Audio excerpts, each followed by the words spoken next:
bangun madrasah, bangun masjid, bangun pesantren. Banyak yang senang, banyak yang tidak senang. Akrita dia, sulau terbalik dia. Digendengan bangun masjid paling diraos. Dimilih nyurunang dimilih ngeraos dong tahu. Alhamdulillah jari masjid siap. Mewah megah. Arah anak cucu bondo ke sekolah. Melihat dari hatib. Bapu nih ketua masjid. Tendek beng dari hatib itu. Bapu naik liraos. Aneh kan? Dan yang tendek baik yang tamilah dia senang di madrasah teduk. Nyumbang si teduk. Tendek nyumbang si ngeraos. Pengalaman itu. Mulai ada. Awalan daripada semua nama waliullah itu Indonesia.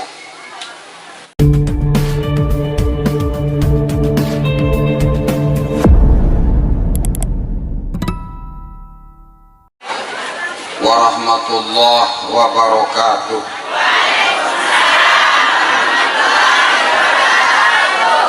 Bismillahirrahmanirrahim. Alhamdulillahi rabbil alamin. Wassalatu wassalamu ala ashrafil anbiya wal mursalin Sayyidina wa maulana Muhammadin abil qasimil amin sallallahu alaihi wasallam wa ala alihi wa sahbihi ajma'in. Rabbi syrah li sadri wa yassir li amri wahlul 'uqdatam min lisani yafqahu qawli wasaddid lisani wahdi qalbi birahmatika ya arhamar rahimin. Amma ba'd. Al mukarramun, para masyayikh, para tuan guru, para ustaz ada di sini. Guru Habibur Rahman Faisal, beliau adalah penerus daripada guru saya Al-Maghfur Tuan Guru Haji Lalu Muhammad Faisal, dan sekarang menjabat sebagai Rais Syuriah pengurus cabang Nahdlatul Ulama, pimpinan pondok pesantren Manhalul Ulum Peraya, dan beberapa alumni Manhal seperti Tuan Guru Mas Riyadi, Tuan Guru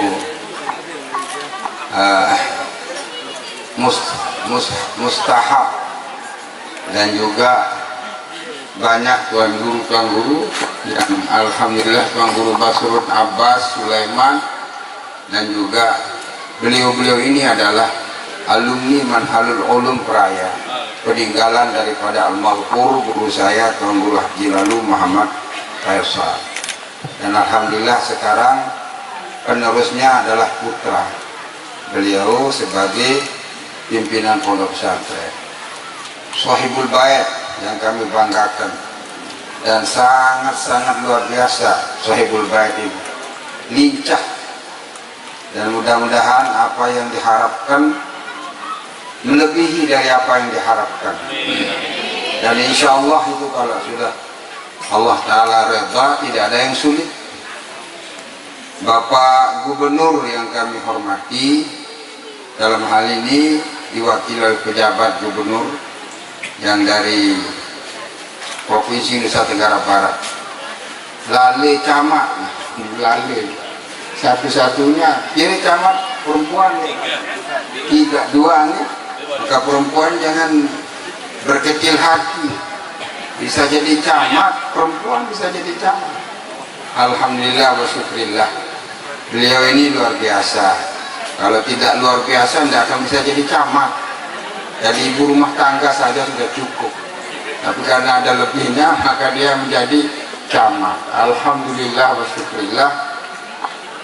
Para asatidz, tokoh agama, tokoh masyarakat, santri santriwati yang kami hormati, dan saya sengaja tidak menyebut paling dahulu 5 periode. Kalau anunya 5 runde atau 5 periode pasnya. Rukun Islam katanya. Maka begitu 5 periode hijrah dapil dia. Dulu dapilnya di selatan. Sekarang dapilnya di utara. Sudah maju NU di utara, di selatan, hijrah dia ke utara. Luar biasa yang satu PD ini. Rambok dia datang. Belumbar Rambok. Rambok belumbar. Rahmani Rambok ini datang. Harusnya datang sebenarnya. Tapi belum datang sih. Alhamdulillah wa syukurillah, kita bersyukur kepada Allah Subhanahu wa taala yang telah melimpahkan rahmah karunia-Nya kepada kita semua sehingga kita bisa bermuajahah, bersilaturahim di tempat yang sangat mulia, yaitu Pondok Pesantren Darul Atqiya, pimpinan adinda kami Tuan Guru Haji Supardi Ramli. Beliau ini mantan Wahabi. Ya, mantan Wahabi. Tapi alhamdulillah sekarang kemokan nih, dia bakal nih ampun ayang, ampure. Sekarang alhamdulillah di barisan Nahdlatul Ulama. Niki Al-Mukarram adik kami, nanda kami, Tuan Guru Supardi Ramli. Dan alhamdulillah keilmuannya masya Allah paling depan, paling dahulu nih Supardi Ramli ini luar biasa. Pak Bupati ini datang mengundang, belumban datang, oh musren bang, ini Bupati orang di pegawaian Bupati. Dan jadi menjadi Bupati dengan bekus datang. Masa jadi Bupati ada dong alasan. Awas, awak lagi. Aku janji didukung dengan NU dia. Ampuraya. Sekarang dengan repot nanti Ampuraya. Alhamdulillah wa syukurillah kita datang semua. Berikutnya selawat dan salam selalu kita ucapkan kepada baginda Nabi Muhammad SAW. Karena selawat Nabi Ampuraya jamaah lemun susah jadi ngengkes. Di darah berat ngengkas, kurang kepe ngengkas, dende kah ngengkas makin. Hapus tak ganti ngengkas ni selawat. Arab penyusah sini baca selawat Nabi. Allah yarham guru saya di Mekah namanya Fadilatul Allamah Syekh Zakaria Abdullah Bela. Idza wajabtun al-ay masyakil ayyuhal awla wa sallu ala nabiyil mukhtar. Ai basil. Masih kayak ibarat ni. Idza wajabtu ay masyakil dunya fasallu ala nabiyil mukhtar. Apabila kamu memiliki sesuatu masalah, problema hidup dunia maupun akhirat, fasallu ala nabiyil mukhtar. Hendaklah kamu berselawat kepada baginda Nabi sallallahu alaihi wasallam.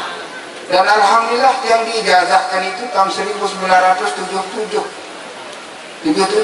Kemudian guru yang lain mengijazahkan tahun 78. Sudah berapa tahun selalu saya amalkan itu.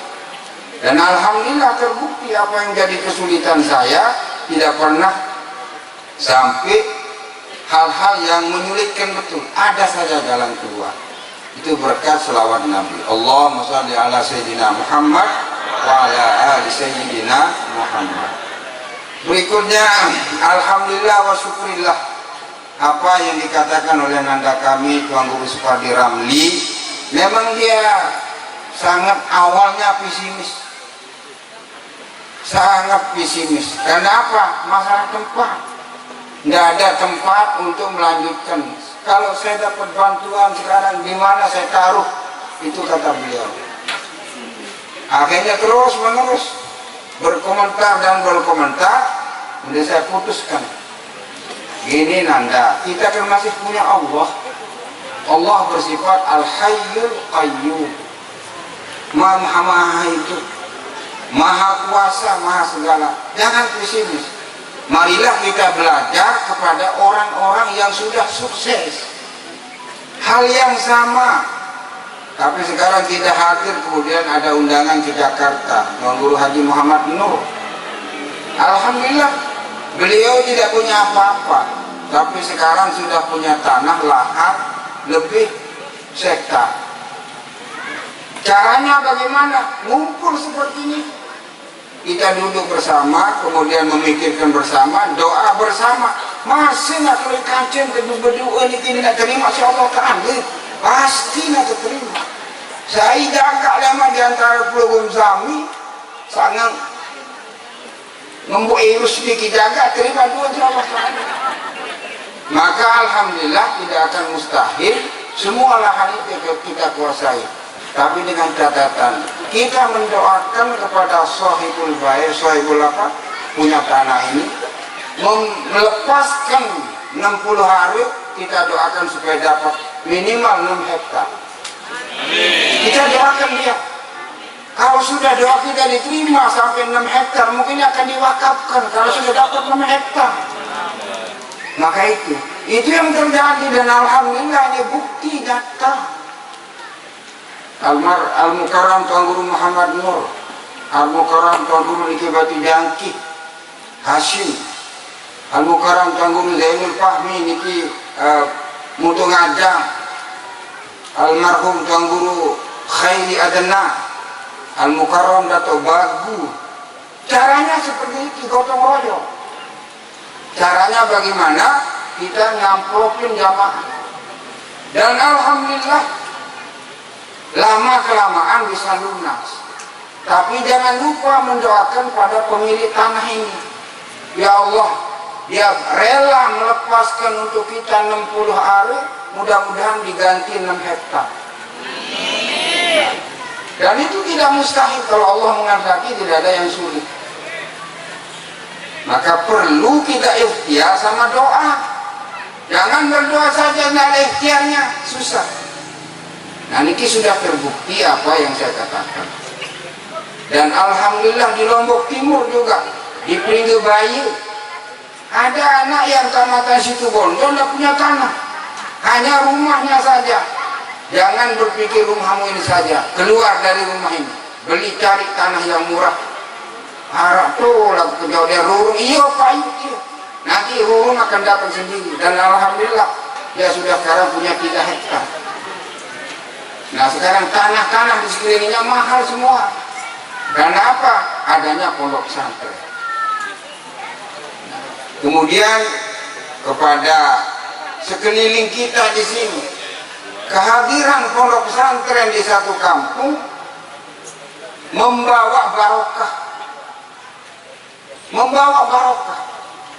menambah, meningkatkan ekonomi masyarakat, dan juga wawasan. Masyarakat ini semakin maju. Dan niki yang buktikan di satu desa niki Lombok Utara, Lombok Selatan, namanya Desa Kabul. Tahun 1986 satu yang sarjana, satu orang sarjana di desa ini. Yang lainnya SD, SMP. Paling tinggi sekolahnya SLTA, karena mereka itu selesai SD langsung jadi pengiring sampi, narsampi loh. Anak-anak saya pulang dari Mekah, menangis saya lihat jauhnya anak sekolah dan tidak ada sarjana. Dari tahun 1986 sampai 1998, sekarang desa itu susah. Apanya yang menjadi susah?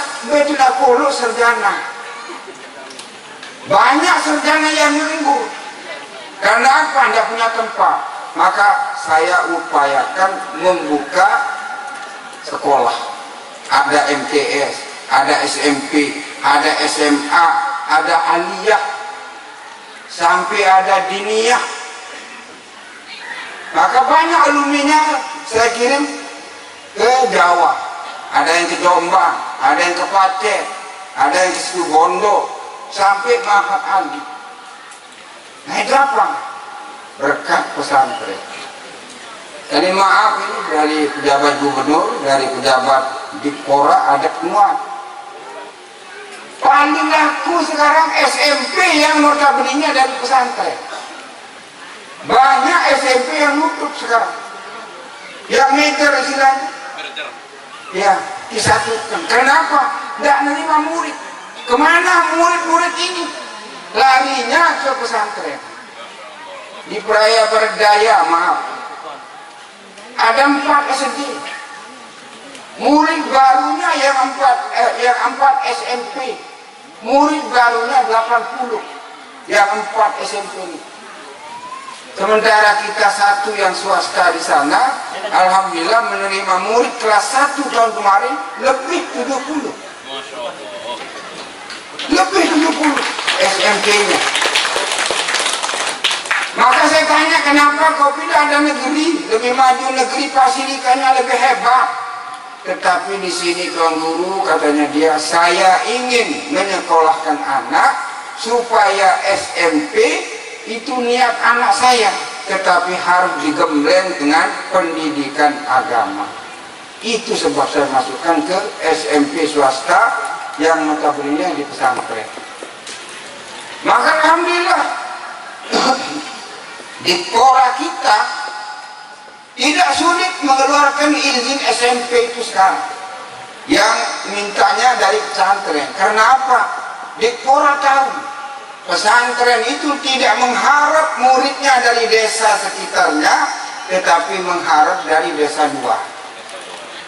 Begitu juga kami di sana, dari Lombok Barat, dari Peraya, kemudian dari Labangka, dari Dompu, itu ada yang sekolahkan. Jadi kita tidak mengharapkan pesantren, itulah lebihnya pesantren. Oleh karena itu, keberanian pembina, keberanian pimpinan dalam hal berspekulasi, payu tanah di daerah Cepeng dengan modal apa? Nekat. Tetapi insya Allah Tuan Guru, tidak akan ada yang tidak selesai, pasti selesai. Tetapi dengan catatan betul-betul berikhtiar dan menyalurkan dana orang apa yang dia kehendaki. Misalnya untuk tanah, berilah. Jangan dipakai pada yang lain-lain, karena niat nawa itu orang. Kemudian berikutnya, masyarakat sekitar Ampuraya yang pengalaman bangun madrasah, bangun masjid, bangun pesantren, banyak yang senang, banyak yang tidak senang. Aktrita dia, Sulau Tabalemia, dengan bangun masjid paling diraos. Dimilih nurunang dimilih ngeraus yang tertahu. Alhamdulillah dari masjid siap mewah megah. Arah anak cucu bondo ke sekolah mulai dari khatib papu nih ketua masjid, tendek beng dari khatib itu papu nih kulit raos aneh kan. Dan perayaan tendek baik kulit kami dalam dia senang di madrasah teduk nyumbang si teduk, tendek nyumbang si raos. Pengalaman itu jari masjid ini megah. Bubijen tamat mahat ani dari situ pondok melen dari khatib. Lagu apa nih pengurus masjid tendek beng itu papu nih kulit raos. Pegawaian papu siapa yang akan adalah kita. Oleh karena itu dia mohon di jamaah masyarakat di sekitar itu dia senang teduk baik. Maka benar katanya ulama, diam itu seharga emas, berbicara seharga perak, diam seharga emas. Teduk baik.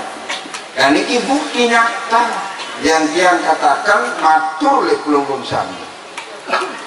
Dan saya mempunyai keyakinan besar pesantren ini lama 5 tahun yang akan datang tidak seperti keadaan yang sekarang ini. 5 tahun yang akan datang. Buktikan apa yang saya katakan, saya tidak bicara kecuali ada. Saya cium bau-bau untuk kemajuan itu ada. Aroma kemajuan itu akan ada. selama pembinanya alhamdulillah bekerja dengan tulus ikhlas, insya Allah. Nah, lebih-lebih sekarang di era politik, cerdas juga orang ini. Kenapa pilih PDI? Dia tahu PDI tidak punya madrasah. Ada madrasah PDI, buang aspirasi milih apa dibikin. Pinter, pinter dia ini. Karena ini tidak punya madrasah PDI ini. Ini orang PDI ini, orang nomor 1 di PDNTB. PDI tidak punya madrasah, aspirasinya segerbek. Maka jangan heran bagi ini, bagi itu, kecuali saya nggak pernah dibagi. Layak atau bagi alhamdulillah komputer lah kan. Bagi kegat lain. Tidak ada tipe saya lupa sama nikmat Allah. Nah ini alhamdulillah wa syukurillah pinter ini. Pembinanya ini pinter, masuk PDI lah dia. Kenapa masuk PDI? Dia tahu PDI tidak punya madrasah. Ada madrasah PDI? Tidak ada. Aspirasinya banyak, dia bikin PDI dia. Kecuali harus cari madrasah yang notabene-nya anak buahnya masuk PDI. Itu saja sudah. Marah bahasa Inggris dulu, gitu saja kok repot. Tidak perlu kita pikirin. Cerdas orangnya. Maka sekarang yang kita butuhkan orang yang cerdas. Tidak cukup hanya alim saja, harus ada kecerdasan. Ini yang penting ini. Jelas nih? Berikutnya yang perlu yang sampaikan di pelunggung Sami, di samping kita berikhtiar dan berusaha. Nah ini penitia kurang cerdas ini, mulai penyenem. Baca itu kan, baca itu. Ini benar ini sekarang. Penitiannya kurang cerdas. Nah ini cerdas.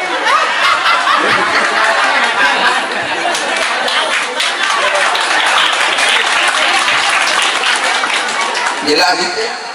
Alhamdulillah wa syukurillah.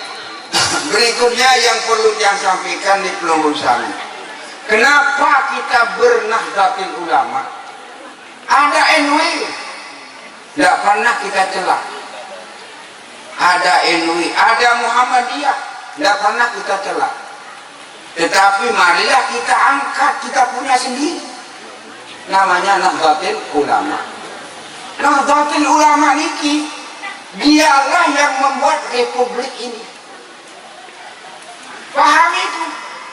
Nahdlatul Ulama yang membuat republik ini. Republik belum ada, Nahdlatul Ulama sudah ada. Maka konseptor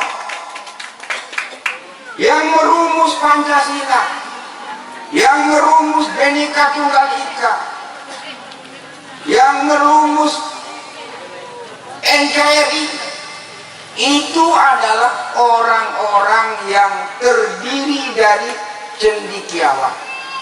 Pertama ulamanya cendekiawan, beraliran nasionalis, duduk di satu tempat, berkumpul sebelum Indonesia ini ada, akan membentuk sebuah negara.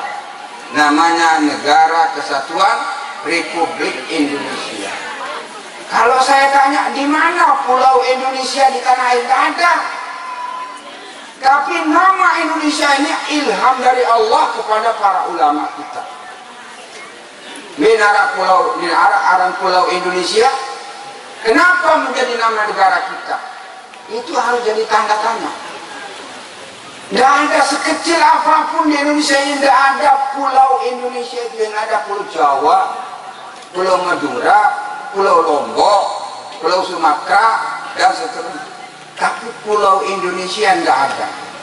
Yang menjadi pertanyaan, kenapa Indonesia menjadi nama? Ternyata Indonesia itu adalah, semua itu ada. Awalan daripada semua nama waliullah, itu Indonesia. Dan alhamdulillah Indonesia ini tetapi tidak ditulis oleh negara, lembaran negara. Merdekanya tanggal 17 Ramadan tahun 1945 itu bertepatan 17 Agustus. Tapi tidak ditulis dalam lembaran negara. Maka Republik Indonesia ini ada nuzulul Quran, menang pada perang Badar, dan jangan dilupakan juga merdekanya Republik ini pada tanggal 17 Ramadan. Tetapi yang ditulis dalam lembar negara 17 Agustus 1945. Maka sepakatlah para ulama, cendekiawan, dan para tokoh-tokoh agama di luar Islam membentuk dasar negara, sehingga debat keras antara Bung Karno dengan Kiai Hasyim Asy'ari. Bung Karno menginginkan Pancasila itu sila pertama adalah keadilan sosial bagi seluruh rakyat Indonesia. Itu kemauannya Bung Karno. Karena Bung Karno memandang paling sulit adalah keadilan sosial. Sampai sekarang belum diterapkan yang sebenarnya keadilan sosial bagi seluruh rakyat Indonesia. Tapi alhamdulillah Jokowi mengantar kita, sudah mulai keadilan sosial itu sudah nampak. Tidak peduli jenderal dihukum mati, hanya lawan mati malah dia sudah melarang udah nggak. Nah niki supaya tahu. Maka Bung Karno dengan Pak Kiai Hasyim Asy'ari dengan orang-orang yang terdiri dari para agamis menginginkan Pancasila sila pertama adalah keadilan sosial bagi seluruh rakyat Indonesia. Tetapi dengan argumen syarat Kiai Haji Hasyim Asy'ari tidak bisa. Tidak ada artinya keadilan, tidak ada artinya kemakmuran tanpa didasari dengan tauhid.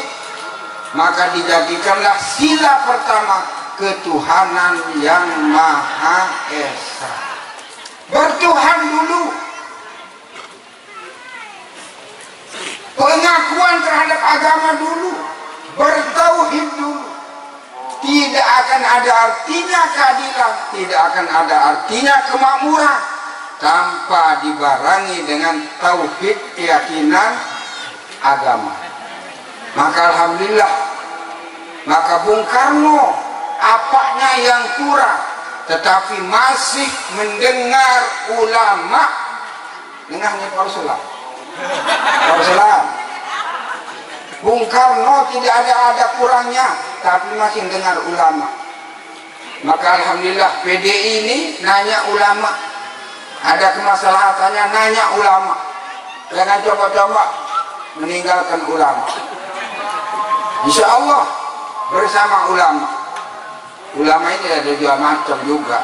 Ada ulama yang mengerti negara, ada ulama yang ekstrim, kurang arif, alimnya tapi kurang arif.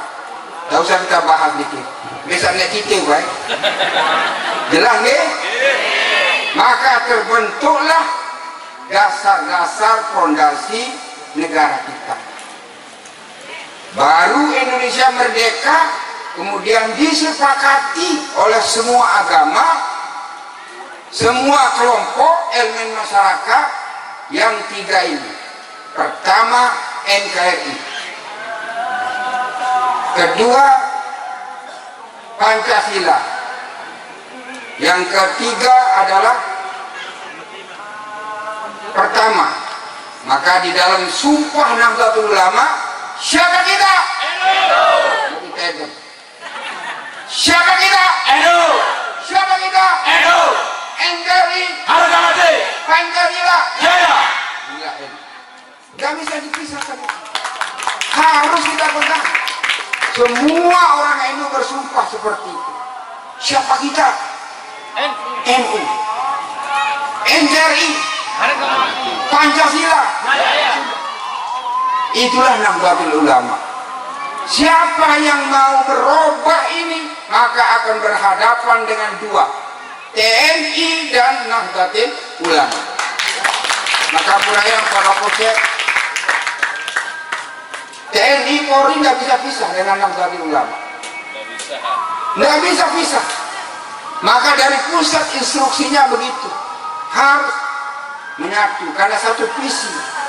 Cuma bedanya kalau TNI Polri dia adalah bidangnya keamanan, maka diberikan dia senjata. Tetapi kalau Tuan Guru Ustaz bidangnya keimanan, maka tebengak mik. Kalau TNI Polri keamanan, maka dipersenjatai dengan pistol. Tapi kalau Tuan Guru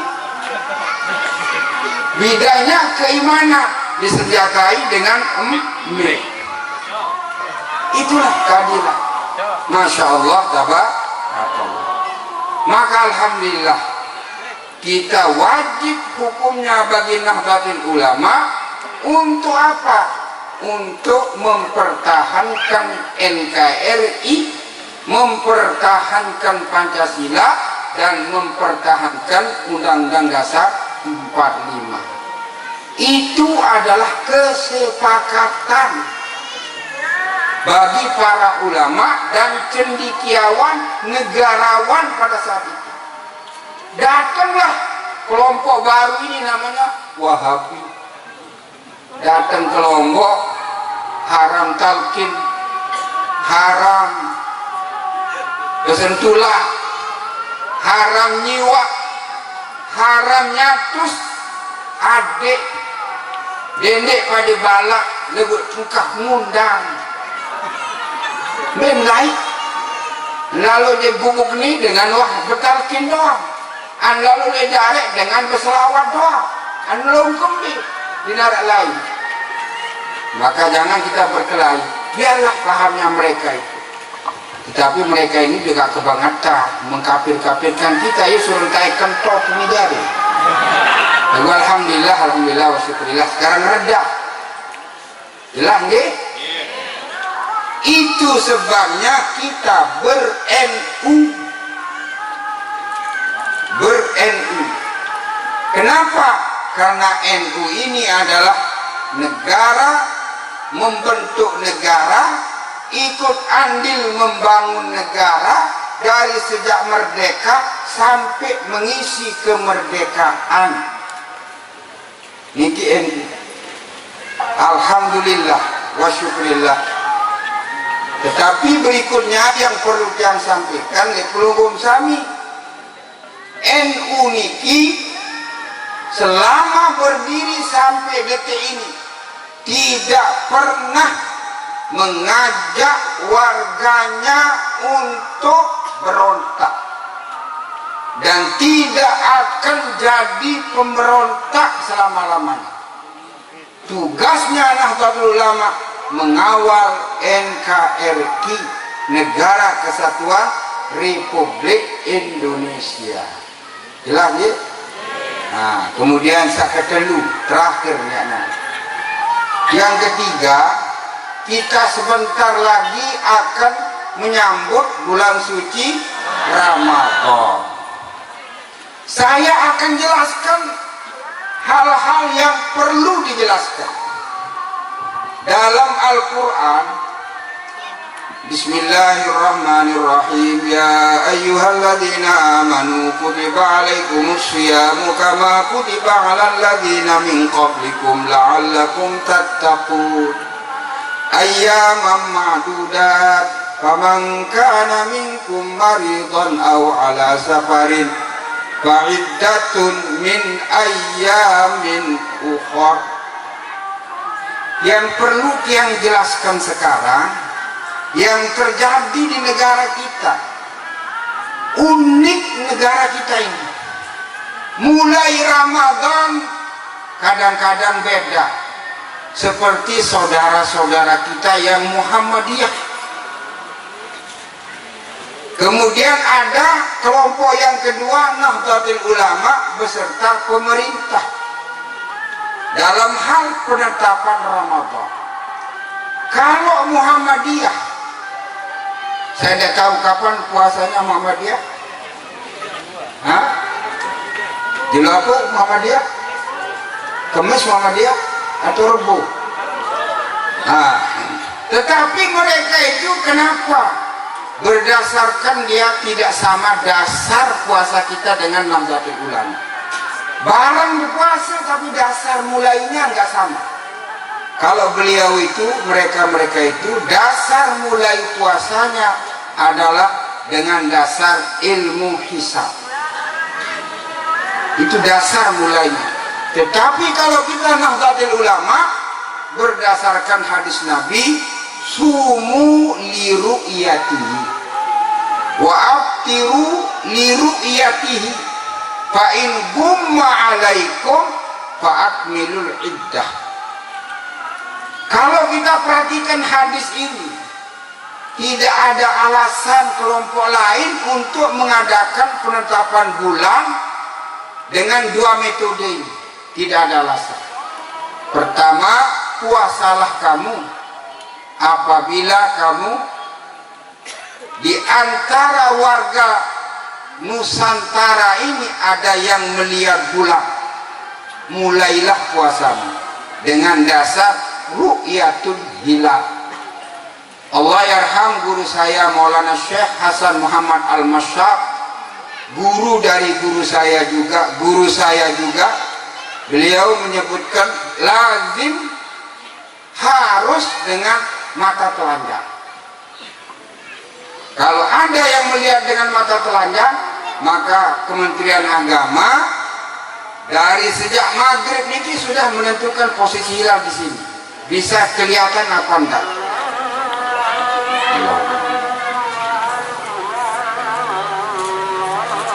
Nah, kemudian Muhammadiyah dia menetapkan bulan itu dengan dasar hisab. Maka dia 1 tahun yang ini sudah ditentukan, tahun depan sudah ditentukan. Tapi kita Nahdlatul Ulama sama pemerintah menetapkan hilal itu dengan dua metode. Metode pertama dengan dasar ilmu ru'yatul hilal, ru'yah. Yang kedua dengan dasar istiqmah. Maka kalau kita perhatikan hadis itu, sumu li ru'yatihi wa aftiru li ru'yatihi fa in gumma. Nah, di sini tempat syahidnya, fa in gumma. Kalau terjadi mendung, menurut ilmu hisab ada bulan, tapi bulan itu tidak nampak karena tertutup dengan awan, maka kita oleh Nabi disuruh istiqmal. Ini bedanya dengan Muhammadiyah. Kalau Muhammadiyah, apabila dia sudah melihat dengan ilmu hisab itu, tapi kita sekalipun ada bulan pada malam itu tapi tertutup dengan awan, Nabi menyuruh kita untuk menyempurnakan bulan. Padahal ilmu itu sudah ada dari zaman Rasulullah SAW. Namanya ilmu hisab itu dari zaman Nabi Allah Idris alaihissalam sudah ada. Tapi Nabi tidak merujuk kepada ilmu hisab. Itulah yang dianut oleh pemerintah. Dalam hal ini juga ikut Nahdlatul Ulama, juga Nahdlatul Wathon. Ini kan bisa jelas. Jadi Kemis ala Muhammadiyah sudah dia pastikan, tetapi ala kita belum. Ada yang melihat bulan apa enggak? Kalau ada, kita puasa. Yang kedua yang perlu belum samiwikan, apabila diumumkan taruhlah puasa kita hari Kamis, maka malam Kamis niki pelungguh 2 kali berniat. 2 kali pada berniat. Malam Kamis andai kata hari Kamis kita puasa. Niat pertama, sengaja saya puasa Ramadan sebulan penuh. Sengaja saya puasa Ramadan sebulan penuh. Niki mazhab Maliki, karena Ramadan 1 paket terdiri dari 30 hari, cukup 1 kali niat. Itulah mazhab Maliki. Tetapi kita mazhab Syafi'i mengatakan satu malam satu hari ibadah mustaqillah, ibadah tersendiri.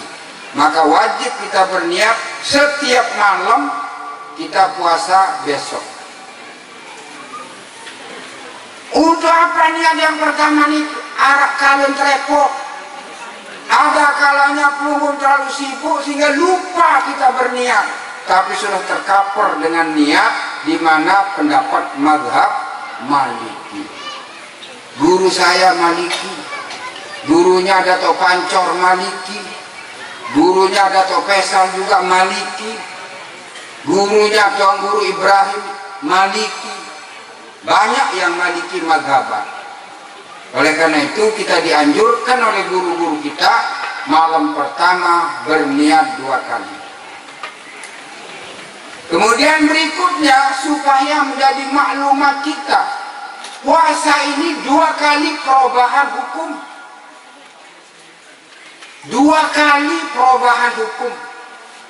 Hukum yang pertama baru-baru Anda puasa boleh memilih antara puasa dan membayar fidyah. Wanda nak masih nanya kedik dengan puasa bayar fidyah baik. Tetapi hukum itu mansukh, dihapus, tidak berlaku lagi. Tapi ayatnya masih utuh. Itu namanya dalam ilmu usul fiqh nusikhal hukmi wa baqa'ur rasmi. Hukumnya terhapus tapi bacaannya masih utuh. Dan yang kedua dirubah juga. Dulu ketika baru-baru ada puasa ini, maka kita puasa zahiran wa batinah. Dikanggu barang ditunina. Haram kita kumpul suami istri sekalipun malam hari. Tapi banyak laki-laki yang masih muda istrinya baru kawin dan sabar sebulan perai apapun. Tidak sabar.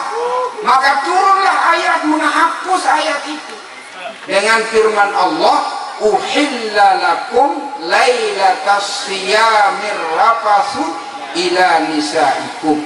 Uhilla lakum. Jadi puasa ini 2 kali perubahan hukum.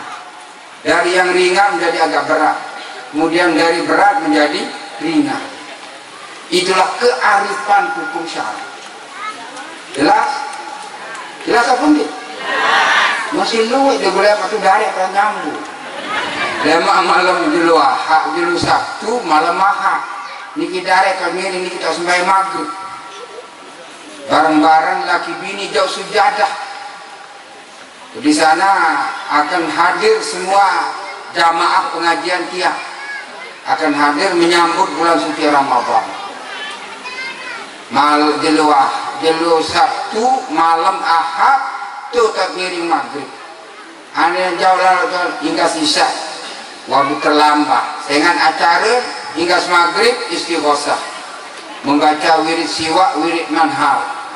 Kemudian setelah niki akan kita baca khutbahnya Nabi yang tertulis oleh seorang sahabat Nabi namanya Salman Ibnul Islam Al-Farisi. Ada di tangan saya catatannya, saya akan baca besok. Kemudian setelah itu ada tausiah Ramadan. Setelah itu kita bubar. Insya Allah jam 10 sudah selesai acaranya. Mudah-mudahan ada kesempatan datang. Iya kan belum mulai mani. Cuma ini iya dulu. Lemak senyambung mani. Mudah-mudahan. Pertama jamaah senamnya berkah saat kumpul di tahun itu. Tidak mustahil. Min haitsu la yahtasib.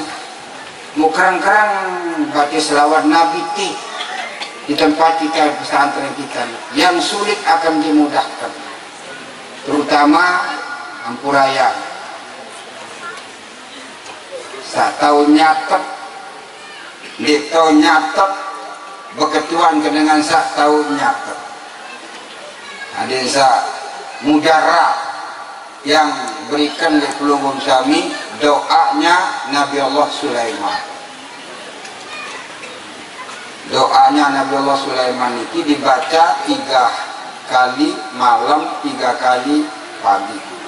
Paling kurang 3 kali, 9 kali, 21 kali, 41 kali. Ada sekali kan baca. Belum sekali alhamdulillah. belum denda 2 kali mali kamati kedua saya ketelu insyaallah mun sampai 3 kali denda darek lain jauh andang-andang Sulaiman alaihissalam berhadapan dengan Ratu Balqis. Ratu Balqis niki adik kuasa, tentaranya kuat, super, negara super. Maka Nabi Allah Sulaiman bisa menyuruh burung untuk mengantar surat. Bunyi suratnya niki, Bismillahirrahmanirrahim, innahu min Sulaimana wa innahu bismillahirrahmanirrahim, alla ta'lu alayya wa'tuni muslimin. Bismillahirrahmanirrahim, dengan nama Allah yang Rahman dan Rahim. Innahu min Sulaimana, surat ini, tulisan ini dari seorang nabi utusan Allah, namanya Sulaiman ibnu Daud. Nabi Allah Daud seorang raja dan nabi, memiliki anak namanya Sulaiman, raja dan nabi. Innahu min Sulaimana wa innahu bismillahirrahmanirrahim. Isi suratnya, Allah ta'lu alayya, dedek macam-macam di aku, dedek sombong. Wa'tuni muslimin, datanglah kepadaku supaya kau menyerahkan diri. Maka Nabi Allah Sulaiman datang, Raja Ratu Balqis datang di istananya Sulaiman. Lucunya seorang raja mun keke saben dendang raja begini mun paran aku niki mun paran naik ketau, tetapi mermer yang sangat jernih mararu naik di bawah sopongnya Ratu Balqis, tapi dia membaca surat niki langsung tunduk. Nah, maksud saya kenapa ayat itu dibaca di sini? Kenapa ayat itu dibaca terus menerus? Supaya kita nanti memperoleh sesuatu yang min haitsu la yahtasib. Ratu Balqis datang dan membawa rakyatnya, bala tentaranya, kekuasaannya diserahkan kepada Nabi Allah Sulaiman. Berurut kembali. Bismillahirrahmanirrahim. Innahu min Sulaimana wa innahu bismillahirrahmanirrahim. Allah ta'lu alayya wa'tuni muslimin. Innahu min Sulaimana wa innahu bismillahirrahmanirrahim. Allah ta'lu alayya wa'tuni muslimin. Bismillahirrahmanirrahim. Innahu min Sulaimana wa innahu bismillahirrahmanirrahim. Allah ta'lu alayya wa'tuni muslimin. Lebih-lebih bulan puasa lemak ibu-ibu baca dan baca, insya Allah akan diberikan oleh Allah kemudahan min haitsu la yahtasib. Ini sakit mati jazah kita lemak di dari itu jazah 4 hadis salim. Wallahu ma'akum mustariq. Wassalamualaikum warahmatullahi wabarakatuh. Bismillahirrahmanirrahim. Alhamdulillahirabbil alamin. Wassalatu wassalamu ala asyrafil anbiya wal mursalin wa ala alihi wa sahbihi ajma'in. Allahumma barik lana fi aqwalina, barik lana fi af'alina, barik lana fi ma razaqtana, barik lana fi ma a'taitana. Ya muyassir yassir, ya muyassir yassir, ya muyassir yassir umurana. Ya sari'u ya sari'u ya sari'u ya sari'u ya sari'u ya sari'u. Ya sari'u ya sari'u ya sari'u ya sari'u ya sari'u ya sari'u ya sari'u. Allahumma inna nas'aluka bi asma'ikal husna wa alal khusus ya sari'. Berikanlah kepada kami ya Allah, berikanlah kepada kami sesuatu yang tidak kami harapkan, melebihi daripada harapan kami ya Allah. Amir hadil ma'had bil ilmi, amir hadil ma'had, amir hadal ma'had bil ilmi wal fiqh wal hadith wal Qur'an. Amir hadal bitullah bil ilmi bijahi nabika Muhammadin sallallahu alaihi wasallam. Allahumma asina akibatana fil umuri kulliha wajirna ya Allah min khizyid dunya wa adabil akhirah. Sallallahu ala sayyidina Muhammad wa ala alihi wa sahbihi wa akhiru da'wana alhamdulillahi rabbil alamin. Wassalamualaikum warahmatullahi wabarakatuh.